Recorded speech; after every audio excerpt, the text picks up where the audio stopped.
श्रीमद्भागवत साप्ताहिक कथा के षष्ठम स्कंध का पंचदशो अध्याय 15वां अध्याय चित्रकेतु को अंगिरा और नारद जी का उपदेश। सुखदेव जी कहते, हे राजन, को अयम स्यात् तौ राजेन्द्रम भवान यमुना शोचते ना चास्य कतपा सृष्टो पुनरानीमतम परम। मृत पुत्र के पास जाकर अंगिरा एवं नारद जी ने शोकाकुल राजा को समझाया, राजेंद्र, तुम्हारा यह कौन है जिसके लिए तुम इतना शोक कर रहे हो? इस जन्म में तुम इसके कौन हो? पहले जन्म में तुम इसके कौन थे? भविष्य में कौन होगे? हे राजन, काल चक्र के द्वारा प्राणियों का संयोग और वियोग होता रहता है। जन्म से पहले कोई किसी का पिता नहीं, मरने के बाद किसी से कोई संबंध नहीं रहेगा। आंसू बहाने हैं तो अपने लिए बहाओ, पुत्र वापस नहीं आएगा। शरीर के अंदर जो चैतन्य है वही आत्मा है, वह नित्य है, उसका कभी नाश नहीं होता है। अतः शोक करना व्यर्थ है। आत्मे वेदम जगतम सर्वम। इस श्रुति के अनुसार सारा संसार आत्मस्वरूप है।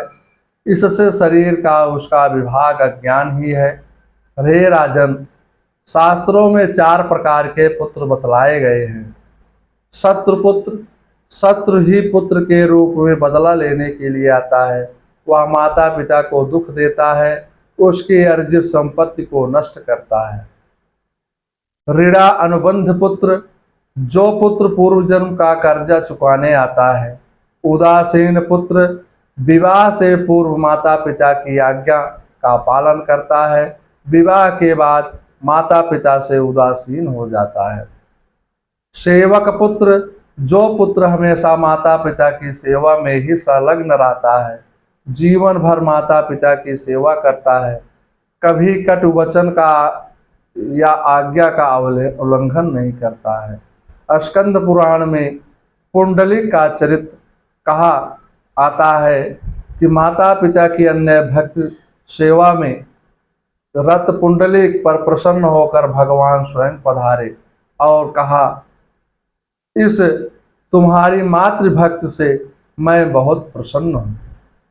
पुंडलिक की छोटी सी कुटिया में बैठने का स्थान नहीं था तो भगवान कमर पर हाथ रखकर ईंट पर खड़े रहे। कमर पर हाथ रखने का भाव है, मेरा आसरा लेने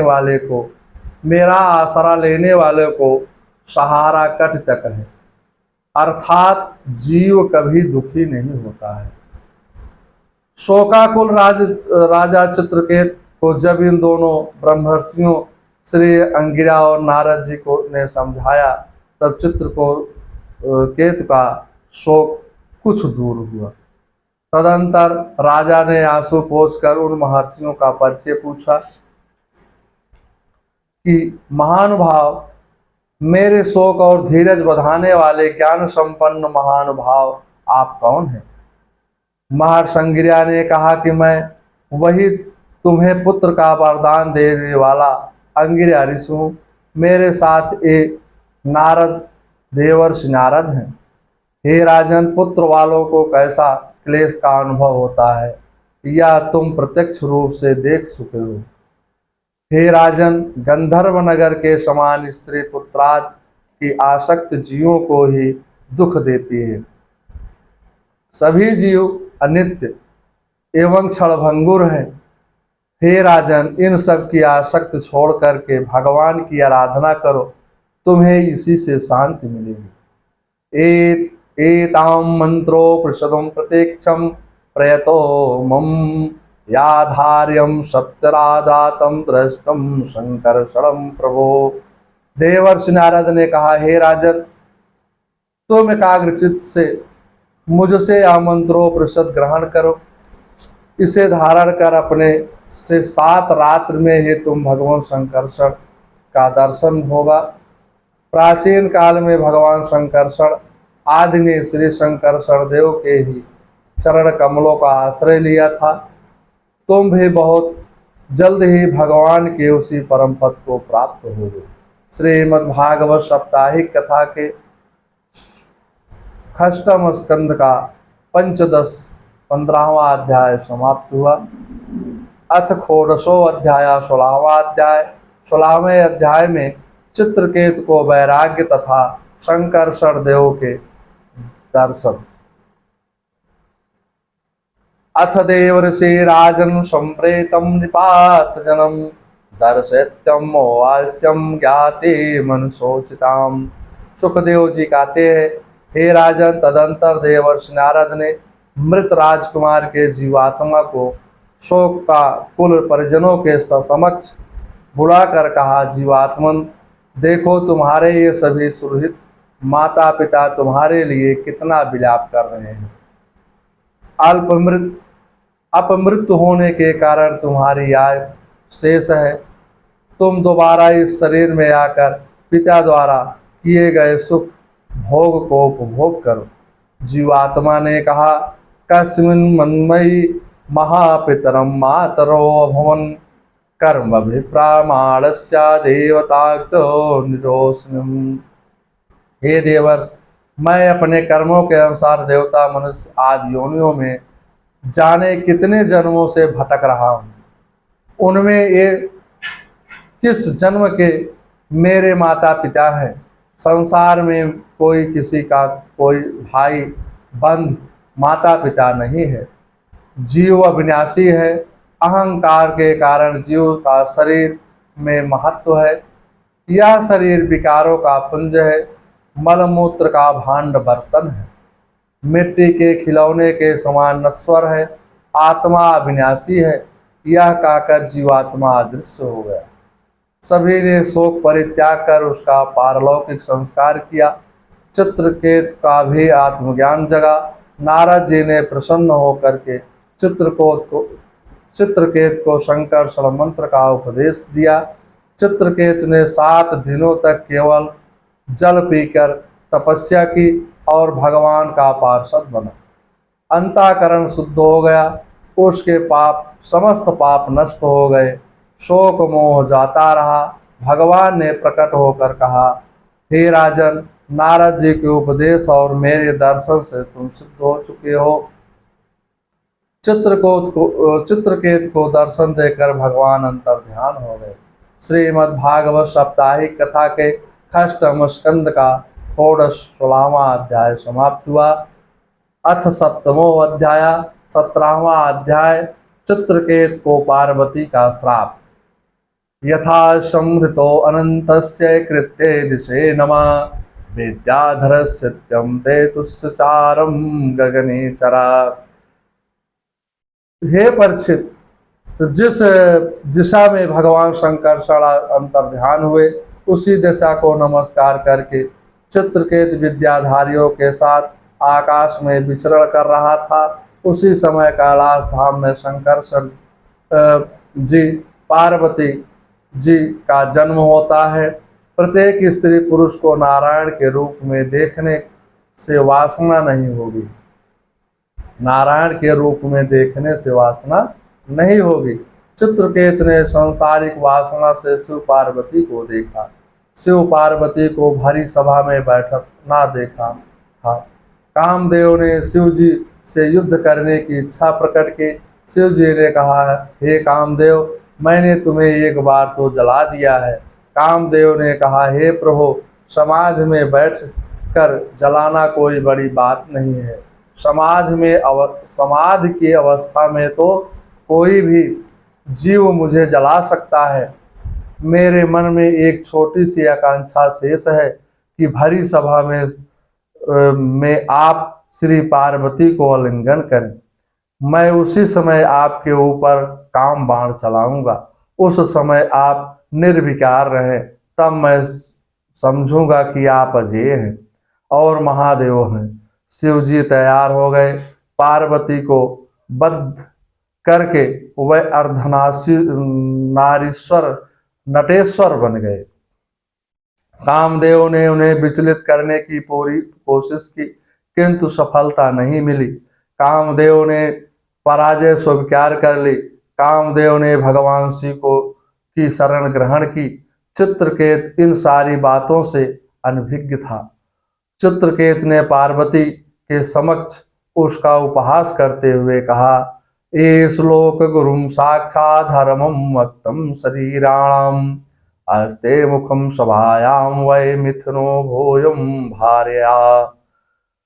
अरे देखो, यह सारे जगत में धर्म गुरु और शिक्षक हैं, यह समस्त प्राणियों में श्रेष्ठ है। यह भरी सभा में अपनी पत्नी का आलिंगन करके बैठे हैं। ऐसा आचरण करते हुए उन्हें कोई लाज भी नहीं आती है। इनको सारा संसार महादेव का करके संबोधित करता है। बाबा तुलसीदास श्री रामचरितमानस में लिखते हैं, शंकर जगत बंद जगदीशा सुर नर मुनि सब नावत सीसा। शिव पार्वती तो निर्विकार थे, किंतु देखने वालों की आंखों में विकार था। किसी को लौकिक भाव से देखोगे तो विकार ही होगा। विकृत चित्र मन में उभरेगी तो इस प्रकार लौकिक भाव से भी देखने के कारण चित्रकेत का पतन हो गया।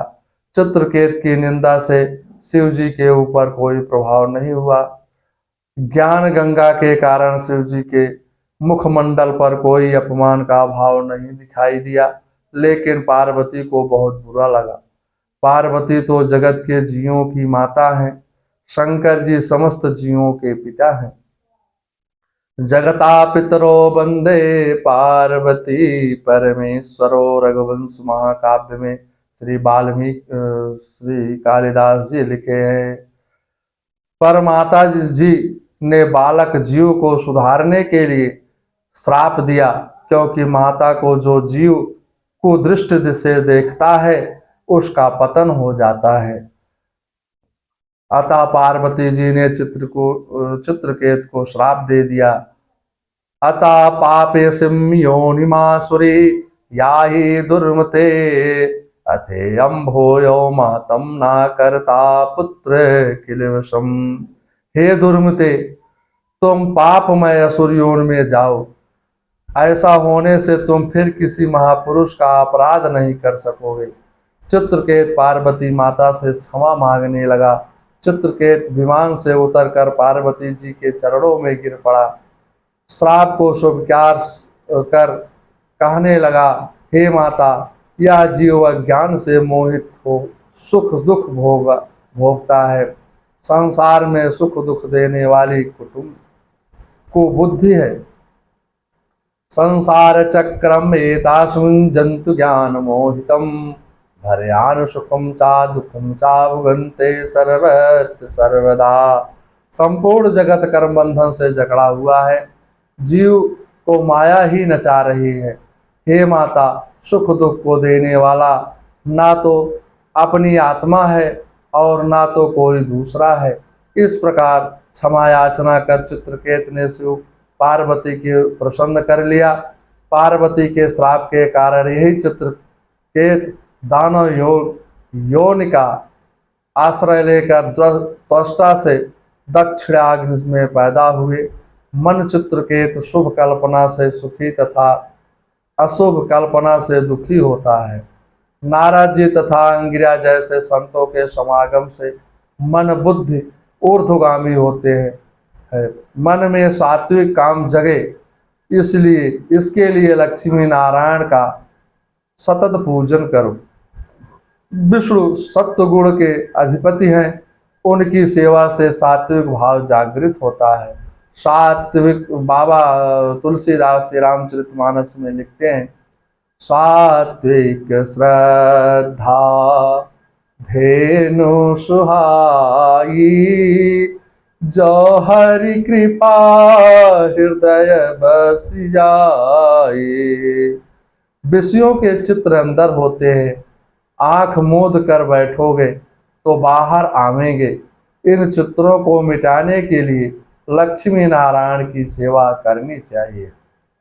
फलश्रुत महात्मानं विष्णु भक्तानां श्रुतम बांधो दो मुच्यते। जो जीव विष्णु भक्तों का महात्म सुनता है वह समस्त बंधनों से मुक्त हो जाता है। या यत् प्राप्त रोत्थाय श्रद्धम भगवता पठेत इतिहासम हरे स्मृतम या याति परमा गतिम। जो पुरुष प्रातः काल उठकर मौन रहकर श्रद्धा से भगवान का स्मरण करते हुए इस इतिहास का पाठ पढ़ता है, उसे परम गति की प्राप्ति होती है। श्रीमद् भागवत साप्ताहिक कथा के अष्टम स्कंद का सप्तदश माने 17वां अध्याय समाप्त हुआ। मंगलम भगवान विष्णु मंगलम गरुड़ाध्वजा मंगलम पुंडरीकाक्षाय मंगलाय तनोहरे। ओम नमो भगवते वासुदेवाय।